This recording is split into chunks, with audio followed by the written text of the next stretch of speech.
আজকে ঘুম থেকে উঠতে খুব দেরি হয়ে গেছে, সকাল সকাল পরোটা ভাজতে চলে এসেছি। পরোটা মানে শুধু আজকে আবার আমাদের ফ্রাইডে মানে প্রচুর কাজ থাকে, পুরো রান্নাঘরে স্ল্যাব মোছা, সব কিছু মোছামুছি আলাদা করা, সব করা হয়ে গিয়ে তারপর আমি একটা আলু চচ্চড়ি বানালাম, তারপর একটা পরোটার ময়দা মাখলাম, দিয়ে এখন পরোটা করছি। অনেকটা আজকে দেরি হয়ে গেছে, যে ঘুম থেকেই উঠেছি আমি 8:30টায়।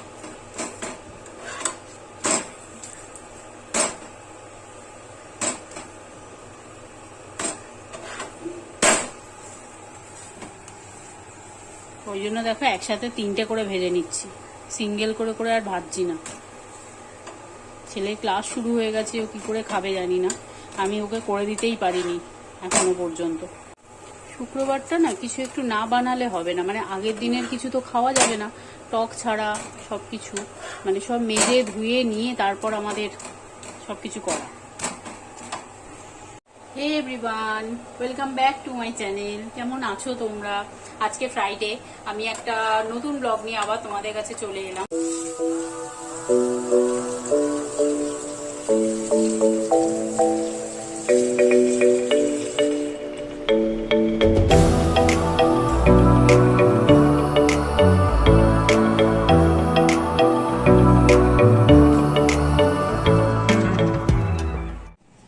দেখো আজকে দুপুরে করেছি পটল দিয়ে কাবলি ছোলা দিয়ে এই তরকারিটা, এটা খুব টেস্টি হয়, আর ঘি দিয়েছি অবশ্যই, আর তার সাথে বেগুনি করেছি। মা ছেলে খাবার নিয়ে বসে পড়েছি, চলো খেতে বসে যাই।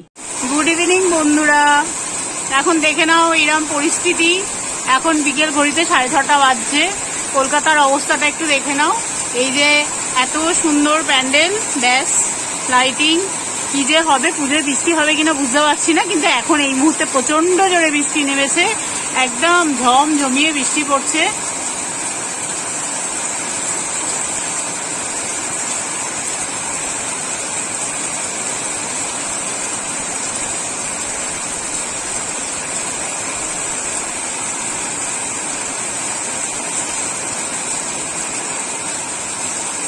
তোমরা শুনতে পাচ্ছ নিশ্চয়ই বৃষ্টির শব্দগুলো।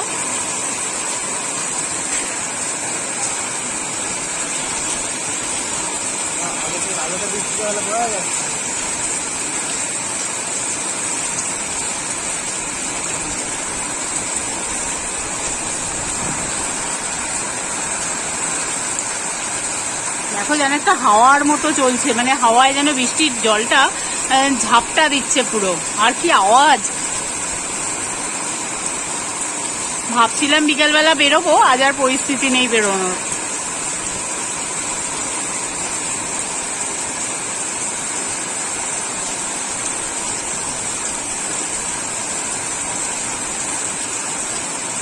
বসেছি, এই এত বড় পাহাড়টাকে এখন গোছাতে শুরু করেছি, মানে এই একটা হাজবেন্ডের, ওটা আমার, এটা ছেলে, মানে ছেলের সাথে পুরো মেস হয়ে আছে, এটাকে এখন আমাকে পরিষ্কার, মানে আমি ভাবলাম আজকে মানে রোজ ভাবি যে এই কাজটা করবো, আলমারিটা গোছাবো, মানে এটা আমাদের রেগুলার ইউজের আলমারি, মানে রেগুলার আমরা জিনিস যেগুলো ব্যাগ, সেগুলো ব্যাগগুলো আমরা এখানে রাখি। তো আজকে ছেলের এই জামা কাপড় ও তো লন্ডভন্ড করে ঢুকিয়ে দেয়, গুছিয়ে কিছুই রাখে না, এবার আমাকে এখন গোছাতে হবে। আমি ভেবেছি এটাকে আজকে গোছাবো, যত জামা কাপড় আছে আমি টপ করে সব গুছিয়ে দেবো।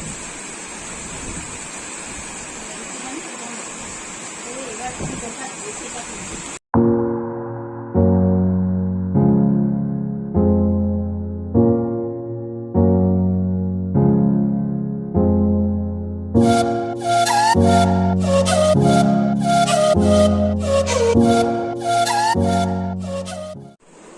গুড ইভিনিং বন্ধুরা, এখন 9টা বাজে, ইভিনিং বলার ঠিক হবে না। তো এখন একটু পরোটা বানাবো আমার নিজের জন্য, আর ছেলে ভাত খাবে। কিন্তু জানো তো, আমি এতক্ষণ বসে বসে একটা জিনিস বানিয়েছি অনেক দিন পর, নিজের ভালো লাগার জিনিসে আবার ফিরে এসেছি। আমার খুব ভালো লাগছে যে অনেক দিন পর আমি আবার আমার নিজের মানে পছন্দ মতো কাজ করতে পেরেছি, কারণ আমি অনেক দিন, সেটা হলো আমার গয়না বানানো। আমি অনেক দিন গয়না বানানোটা না আমার পুরো শখের আর কি, ওটা আমি খুব ভালোবাসি বানাতে, কিন্তু রিসেন্টলি অনেক দিন হয়ে গেছে যে আমি আর গয়না একদম আমার বানানোই হয় না। কিন্তু আজকে আমি একটা গয়না বানিয়েছি, কারণ একজন মানে এক বন্ধুই আর কি আমাকে বানাতে দিয়েছে, তো তার জন্য আমি বানিয়েছি। তোমরা দেখো তো কেমন হলো।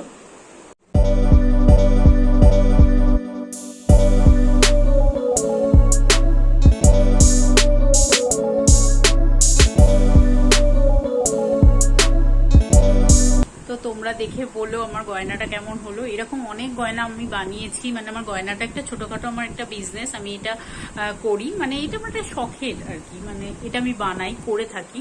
তো তোমাদেরকে একদিন আমার সমস্ত বানানো গয়নাগুলোর কালেকশন তোমাদের আনবো একদিন, দেখো তোমরা, ভালো লাগলে তোমরা আমার থেকে নিতে পারো। আর দেখো এই রাত্রে আমি মশারি করে ফেলেছি, অলরেডি আমার মশারি হয়ে গিয়েছে করা। এখন রাত্রে ঘড়িতে বাজে 12টা, এরপর আমি এডিটিং করব, তারপর আমি শোবো। চলো আজকের মতো গুড নাইট, টাটা, ভালো থেকো, টাটা।